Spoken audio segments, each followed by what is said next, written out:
There are moments in celebrity culture that feel rehearsed, polished, carefully packaged for public consumption, and then there are moments that shatter that illusion completely.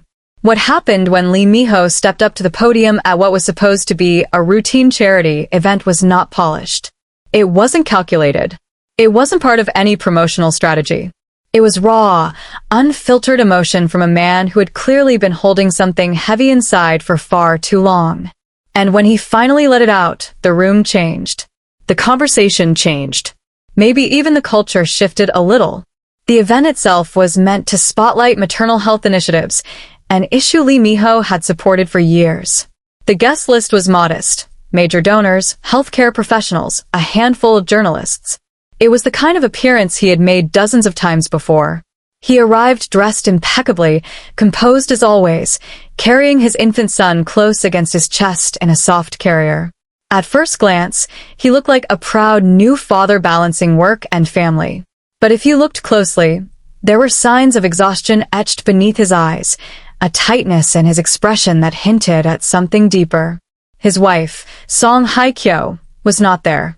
The public explanation had been simple: she was resting at home following childbirth. What no one understood at the time was how serious that recovery truly was.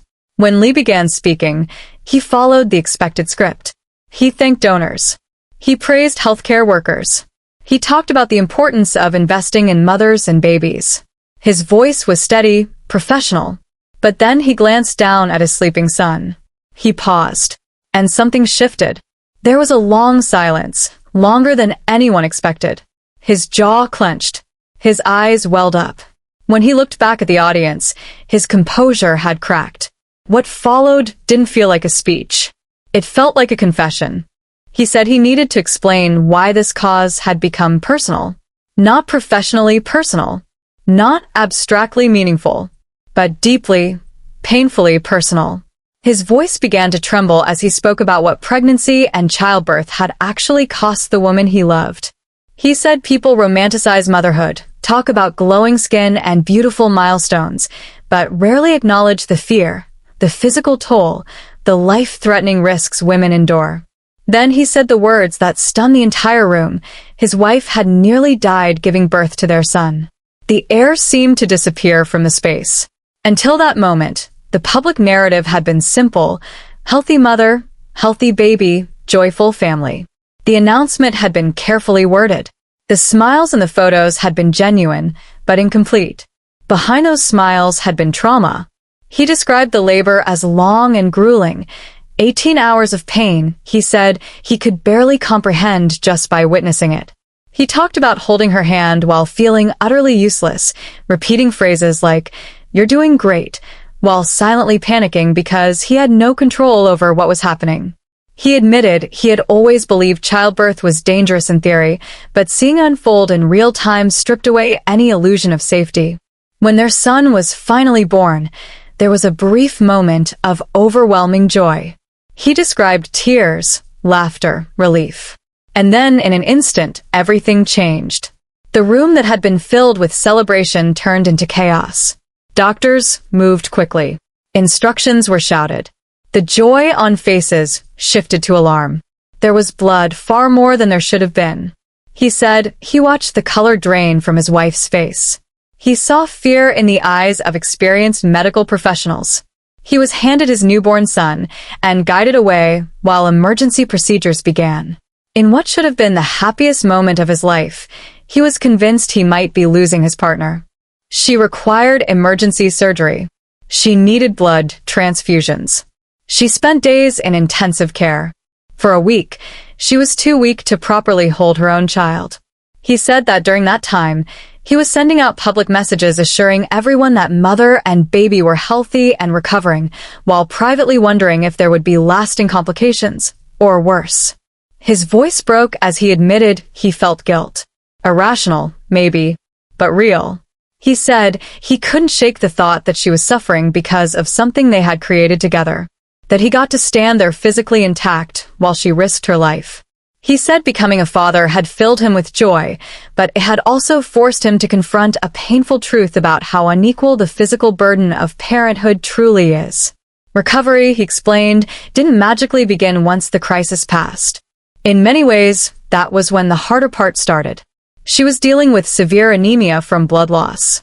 She was exhausted beyond anything he had ever witnessed. She was in pain daily, even when she tried to downplay it.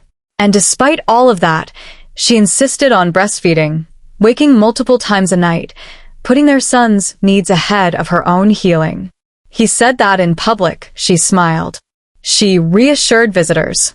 She accepted congratulations graciously. But in private, he saw the toll. He saw her struggle to get out of bed some mornings. He saw moments where she felt disconnected from herself, overwhelmed by waves of emotion she couldn't fully explain. He revealed that she was also experiencing postpartum depression, something many families endure silently. He didn't share that detail casually. He said he had asked for her permission before speaking. They had decided together that if they were going to talk about maternal health, they couldn't sanitize their own story. They couldn't contribute to the myth that childbirth is universally blissful and recovery is effortless. If telling the truth helped even one woman feel less alone, it would be worth the vulnerability. He described how she felt guilty for struggling, guilty for not embodying the flawless image of motherhood society often projects, guilty for feeling overwhelmed when, from the outside, she appeared to have everything. He said watching her carry that guilt on top of physical recovery was heartbreaking. At one point, his tone shifted from sorrow to frustration. He began speaking not just as a husband, but as a citizen. He pointed out that they had access to excellent medical care, and even then, things nearly went tragically wrong. He asked what happens to women who don't have those resources. What happens to mothers who can't afford extended recovery time? Who don't have paid leave? Who don't have partners present and supportive? He acknowledged that while he witnessed trauma, he did not physically endure it. He said he became a father without sacrificing his body, his health, or his career. He admitted that this imbalance unsettled him, that it forced him to rethink what true partnership looks like. He said gratitude alone isn't enough. It has to be expressed through action, through sharing responsibility, through advocacy. Instead of announcing the originally planned donation, he revealed a significantly larger contribution directed specifically toward improving maternal health care access and support systems.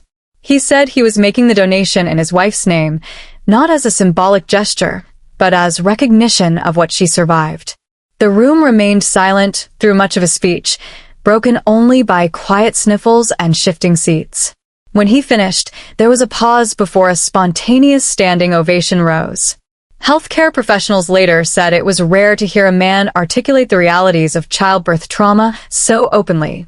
Several attendees described feeling like they had witnessed something deeply human rather than celebrity spectacle. Within hours, clips of his remarks spread across social media. Viewers reacted not just to the emotional vulnerability, but to the substance of what he said.